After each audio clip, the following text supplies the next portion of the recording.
Hello everyone, my name is Sarah O'Keefe and I'm delighted to talk to you today about AI at DITAWORLD 2023. Welcome to the event and I look forward to seeing some great stuff from all these presentations coming up. So I gave this presentation the cheery title of Is AI the Meteor and Are We Perhaps the Dinosaurs? I'm the CEO and founder of Scriptorium, which I started up in 1997. We are specialized in content operations. So we're interested in the question of how do we optimize and harden your content systems in order to create and deploy technical and product content as efficiently as possible. We're based in North Carolina. We have a distributed team, and we have clients all over North America and around the world. Here's the plan for today. I want to talk a little bit about AI in the content lifecycle, especially in the process of creating content and consuming content, and some concerns about copyright, intellectual property, and then some predictions for AI, and let's see where this thing is going. So since this presentation is more than 24 hours old, I'm afraid it is almost certainly out of date, which is unavoidable, so I apologize in advance. Things are moving very, very quickly in this space. AI in the content lifecycle. It has come in, it has struck the content world, and I guess we're trying to sort out what kind of a disruption this is going to be, whether it is in fact, the asteroid leading to a massive extinction event, or whether it is something maybe slightly more positive than that. I wanted to contextualize this a little bit. Let's talk about what other kinds of content innovations have come along and who was disrupted or displaced, because when you look at, for example, the printing press, when the printing press came along, initially the books that were produced were inarguably not as good, not as attractive as the hand-copied, illuminated, beautiful manuscripts and works of art. However, it was a lot faster and a lot cheaper to print a book than it was to copy a book. And so nearly immediately the scribes and the copyists got displaced because their job was replaced by essentially automation, and their output was replaced by something inarguably not as good, not as the production quality was lower, but it was consistent and it was fast relative to hand copying a book. And so that's the pattern that we see over and over again, is that the new thing comes in and it is not as good, but it's a lot faster and a lot cheaper, and therefore it takes over a chunk of the content life cycle. For AI, I believe that this is probably going to be copywriters and copy editors, but we're not sure yet, and we'll have to see where this thing goes. I asked Google about ChatGPT, and Google informed me that ChatGPT was launched on November 30th of 2022. I then turned around and asked ChatGPT, when was ChatGPT released? And interestingly, I got a different answer. It said 2021. So right off the bat, we see here the problem with AI and with generative AI, which is that what is truth, right? Is this an inaccurate statement? I think actually this turns on the definition of release. They're basically saying that it was released in 2021, and Google is telling you when the public release was as a practical matter. So ChatGPT is generative AI, and people are very, very excited about it. But really, at the end of the day, what it is autocomplete, or Clippy, on steroids. It strings together text in a way that looks plausible. Now, it can do some nifty things within that, but I think it's really, really, really important to remember that ChatGPT does not really have a model of the universe. It doesn't understand concepts. It is just stringing together text. So I asked one of the image generators for a flowchart of the content lifecycle. And if you're looking for some reassurance that your job is not yet dead, I think this might be it. Because when I said, give me a flowchart of the content lifecycle, I got this thing. And I tried a couple of other things, but it just didn't work. Basically, what's going on here is that it is more or less mathematically averaging lots and lots of examples of content life cycles, and as a result, you come up with this thing, which is not that useful. So it's really easy to find all this stuff, to find these silly examples of things gone wrong, and therefore to say, it's not that big a deal, it's silly, it's overhyped, and all the rest of it. But in fact, AI is important, and the role of AI in our content operations is going to be important because AI is canonically a disruptive innovation. A disruptive innovation is something that comes in and upends the way that you do things. Usually it's not as good, but it's faster and cheaper. And so what happens is it comes in at the low end, and then it gets better and better over time, and it takes over more and more sophisticated use cases, and then eventually it basically wins. Now, AI today, generative AI, is good enough for many use cases, not all of them, but many, and so it's taking over that lower end, and then pretty soon it's going to start creeping upward, and it's going to improve, and it's going to get better and better. As you're considering how AI might come into your product lifecycle or your content lifecycle, you want to think about risk. Risk matters. And in general, you're going to see that persuasive and marketing content is lower risk than technical content. So you are going to have a situation where you need to take a look at your technical content and think about compliance and regulatory requirements and make sure that you don't, put the proverbial mountain in the middle of the road, as happened in this image when I asked for a dangerous mountain road. And I mean, inarguably, this is a dangerous mountain road, but it's a little uncanny valley, right? So I think what's going to happen is that Marcom is going to adopt immediately, and we're seeing this already. If you are churning out ephemeral, short-lived marketing content and you just want to have a quick hit every week, every day, every hour, AI gives you the ability to synthesize a lot of information very quickly, and there's a lot of benefit to doing that. On the tech comm side, I think we are going to be the laggards because there is, in fact, risk associated with putting AI into technical content, in generating content and not carefully vetting it, especially in regulated industries, right? You don't want to be in a position where you produce a bunch of content and it is in some way incorrect, at which point you get in big trouble. So here's the content lifecycle. This one was generated in Canva, actually. So Canva gave me that nice little 5-part circle, and then I just put some text labels on it. So human created, yes, but starting from a pattern that Canva provided for me. So this is the content lifecycle, and I want to focus for a bit on the create piece of the content lifecycle.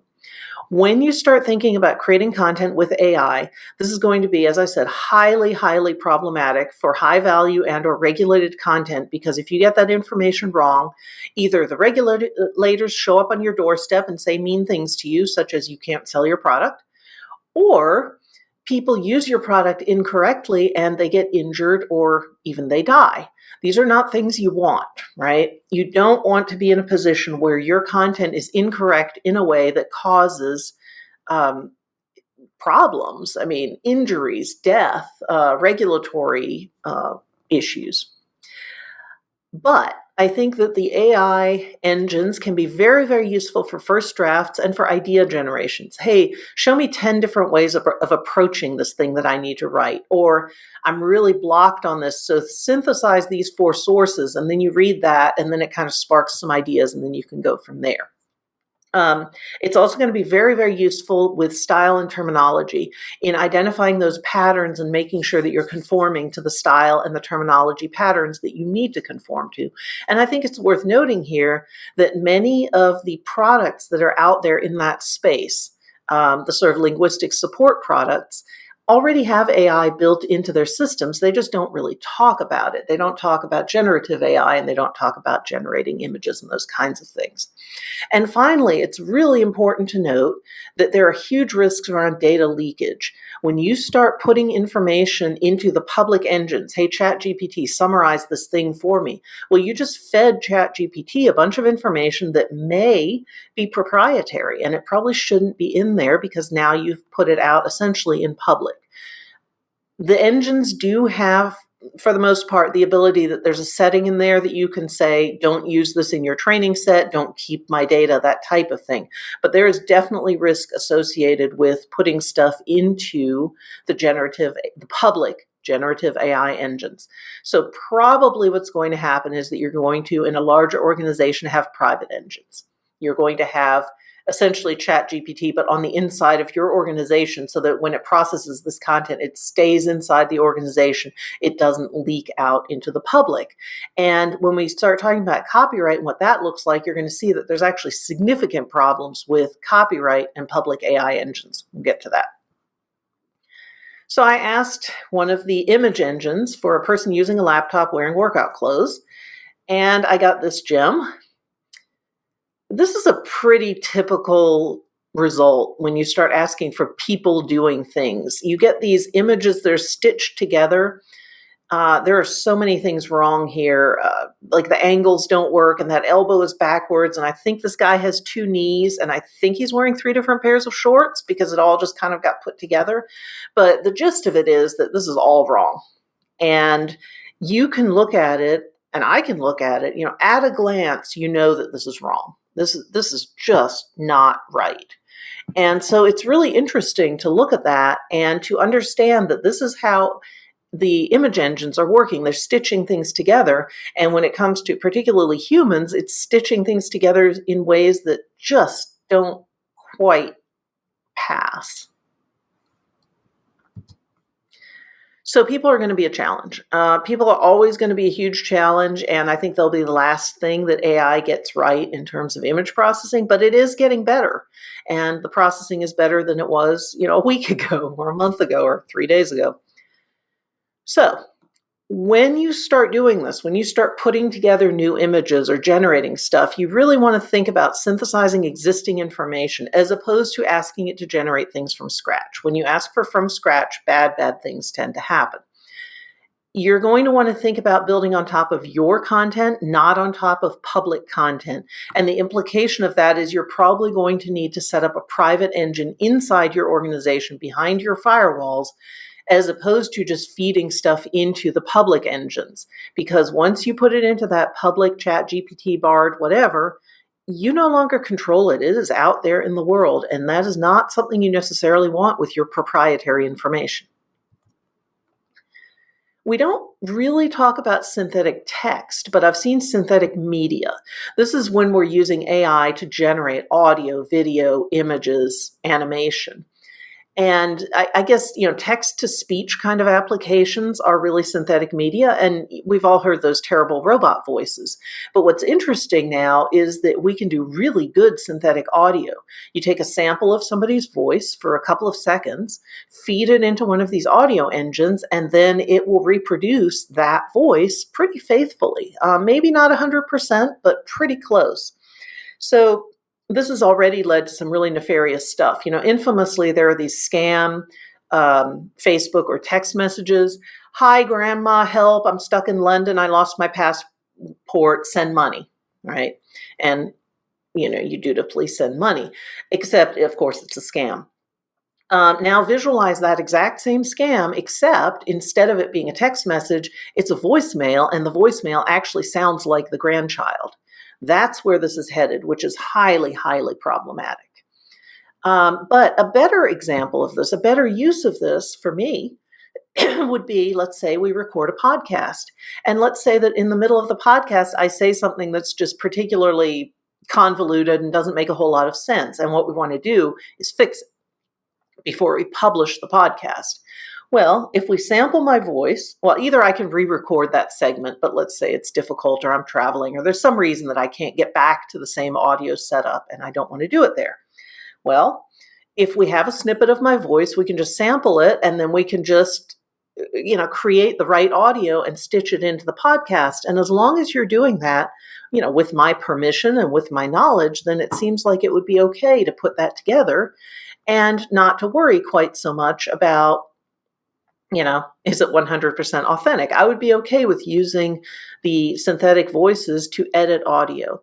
There are also examples of people who are losing their voice because of medical reasons.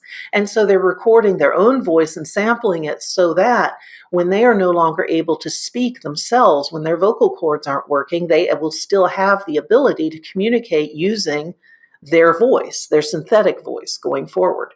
So there are definitely some use cases for this that seem, appropriate. But there's huge room for, deep fake videos, fake audio, fake everything, and it is just really concerning. So synthetic media is not necessarily bad, it's just it, like everything else, can be used in a bad way. So we can clone a voice, we can produce plausible video and images, and this is just going to get better. We are just at the beginning of this. So pretty soon it's going to be impossible to tell whether this is live or not, whether it is a real photo or an AI generated photo. So if you take this example here, one of these images I pulled from a stock photo site, and one of these images I generated via AI. I asked it for something like mountains with, a lake. And I showed this to a bunch of people, and I had sort of a 50-50 on who thought that the image on the left was AI versus who thought the image on the right was AI. So here we are. And the answer is that the one on the left is from 123rf.com, which is a stock photo site. And the one on the right is from Adobe Firefly. So that's the AI versus not AI. I can't tell. I mean, I know because I put them in here. But I think the only slight giveaway that you have here is that if you look at the AI image, somebody pointed out there's snow all the way down to the lake, to the edge of the lake. That seems like an odd place for snow when usually it's, farther up. And then the other thing is that I think the clouds are a little weird. There's something about the lighting that isn't quite right. But I would be hard pressed to identify those things without knowing it ahead of time.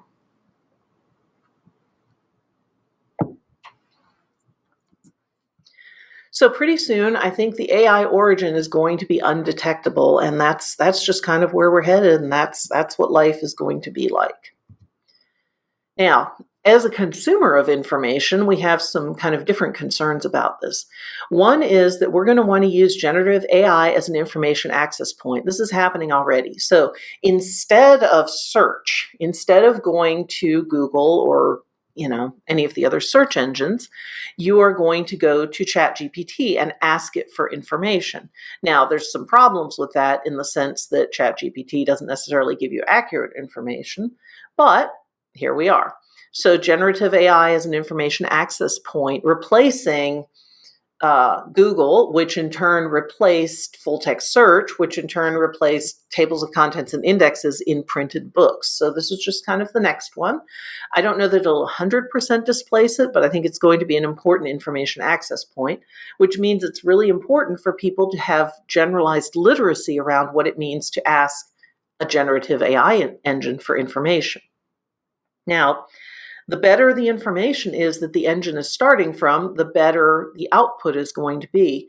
And the implication of that is, again, if you have approved, vetted, reviewed content, then you can take that and you can put a private chatbot over the top of it, right?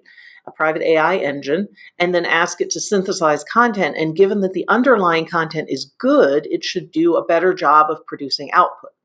But if the source content is wrong, you're in big trouble. And the main issue, the main risk with these large learning models, with the stuff that's out there in the public, is we have no idea what it was trained on and how much junk might be in there. All right, so getting to the important question, will I lose my job because of AI? If you work for a content farm and you're producing low-value content at scale, that's things like Amazon reviews, fake Amazon reviews, yes, you are in big trouble. If your job is something more creative, you can probably use AI as a tool. Give me some ideas, spark some blog post ideas, help me think about how to organize this content or rearrange it or synthesize it better, or, hey, can you rewrite this at a 5th grade level because currently it's at a 12th grade level, that type of thing. So AI can support you with patterns, and all that rote pattern-based work will move to the AI engines. But for you, as long as you are a person who is adding creativity, who is adding knowledge and judgment, then I think you'll be okay, right? It's the knowledge and the judgment and the putting things together in an order that makes sense. I can ask a generative AI engine to produce a valid data topic, and it will. Hey, here's a thing, make me a task. It will do that. What it will not do probably is generate a sequence of steps that is actually sensible and or safe to execute. So it would give me steps. It looks like a procedure, but as to whether that procedure hangs together coherently or not is a totally different question. So make it hang together logically, your job. Make it valid data, AI's job. That's kind of how I see this going. And then there are going to be clearly some new jobs with AI, right? Writing AI prompts is going to be a big thing. Fact checking and cleaning up after the AI is going to be a big thing. Feeding the AI machine, all these kinds of things.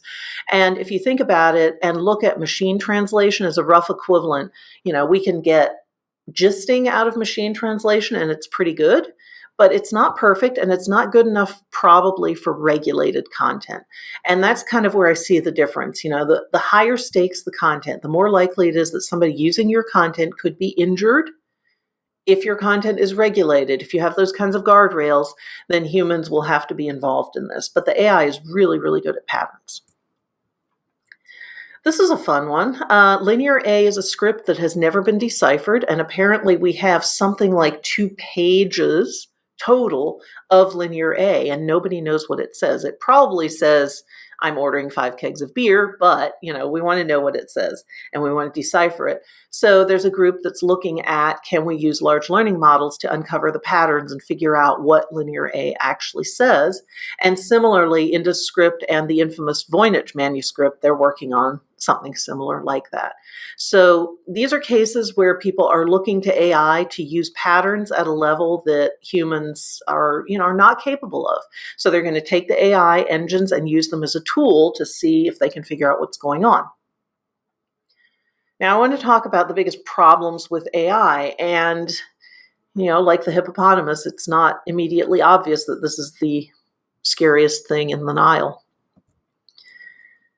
In an AI world, in a synthetic media world, we are probably not going to be able to tell the difference between the synthetic stuff and the organic human-created stuff. And therefore, trust and reputation are going to be the critical thing.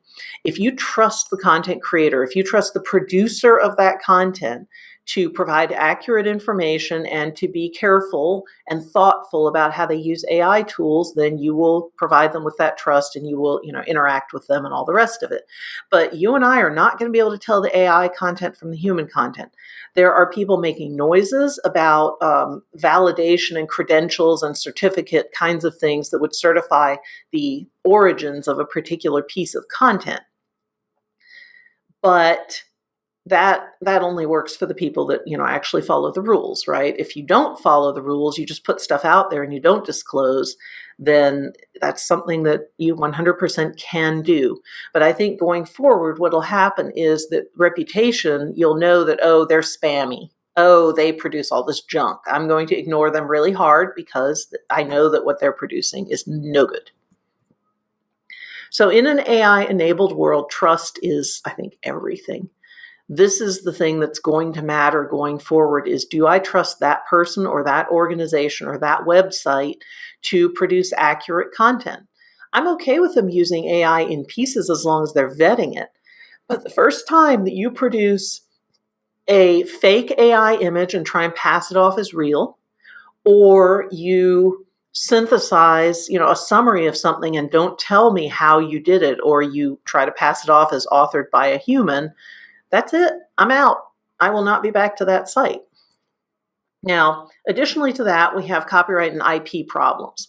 And these are going to be enormous challenges going forward. There are already lots and lots of lawsuits around this, and I'll be curious to see where it lands because I think that generative AI basically gives you fractionalized plagiarism. Fractionalized copyright infringement. Okay, if you produce an image or a piece of text and I take it and I republish it and I claim that I wrote it, then that is clearly plagiarism. If I take 2 sources and kind of remix them and put them back together and publish them, that is still plagiarism, just from 2 sources. What happens with ChatGPT is it has 1,000 sources or 1,000,000 and it's remixing them all and putting it all back together. Well, is that still plagiarism? Like, how many sources do you have to have before it's not plagiarism when you remix them? If you are taking that stuff without permission and republishing it, I feel as though that's still plagiarism, no matter what. Now, as to whether the legal world agrees with me or not, that's a whole different question. But you cannot copyright AI-generated content that does not have human intervention on it, according to the US Copyright Office at this point. So only things generated by humans can be copyrighted, which leads me to a really interesting question of, if you write a bunch of content and then you use an AI over the top of that content and generate, let's say, a summary of the content, do you still own that summary? The Copyright Office says you can't copyright it because there was no human intervention, but the underlying sources all belong to you, so those are yours. So where does this go? I have no idea.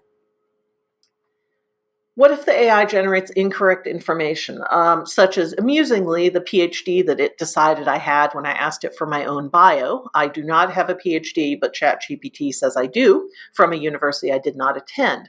That was entertaining.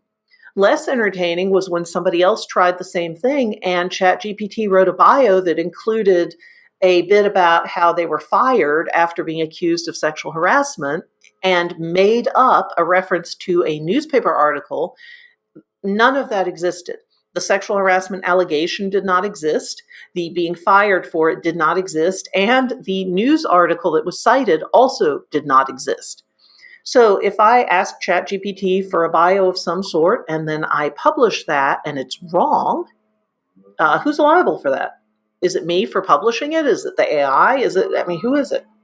We don't know. If the AI scrapes content and makes new content, and most troublingly, we're seeing this with images where generate things in the style of so-and-so. Well, I've now reproduced an artist's style, and I'm leveraging their talent and their content to make more content in their style. Is that copyright infringement? I have no idea, and neither does anybody else at this point. So we have this real problem with copyright, content ownership, and the legal scenarios around what's happening here that are very, very unclear. Some of this you can mitigate by using your own private owned content and only putting AI over the top of your own content. But even then you run into this problem of how much human intervention is enough or not enough. So the answer to all these questions is, I don't know. Nobody knows. It's going to have to sort itself out legally. And, if that's a risk for you, I feel like it's a risk for everybody. We want to be really careful about how we proceed with this and how we use all these fun new tools. I have some concerns around ethical AI, such as, is it even possible to do it? If you look at some of the bad things that have happened with social media, and then you sort of extrapolate from that to the bad things that could happen with AI, it's pretty terrifying, actually. So I'm pretty sure that content operations will evolve because of AI. I think we will use these tools and we will use them to become hopefully better and more efficient and all the rest of it. But I don't know what our future looks like. It is 100% unclear to me how where we are now will evolve and where it will evolve to. So a couple of small predictions. As I said, I'm concerned about AI-enabled discrimination. AI is patterns. And patterns historically have included bias, and bias leads to discrimination. So we have to really pay attention to what kind of biases are we baking into the AI engines, and how do we account for that, and how do we make sure that we don't perpetuate these kinds of things. I believe that authenticity, trust, reputation are going to be critical. I think it's important to disclose if you've used AI support, to say, well, I generated an initial summary, but then I reworked it. And finally, I think you can expect that for many rote tasks, you're going to get sort of a 10x productivity improvement. That is historically the pattern when these kinds of automation technologies come into play. So 10x at least, which is going to make it compelling for a lot of rote tasks. And we're going to have some weird starts and stops, and we'll see where it goes. So I hope this is helpful to you. I will be very interested to hear what you think about AI, and I hope that you will reach out and let me know what your thoughts are and what kinds of things you've seen and where you think this is going. And finally, I will say that I took my own advice and did credit all the AI engines that I used to produce this, along with the various images. So with that, thank you, and enjoy the rest of the conference.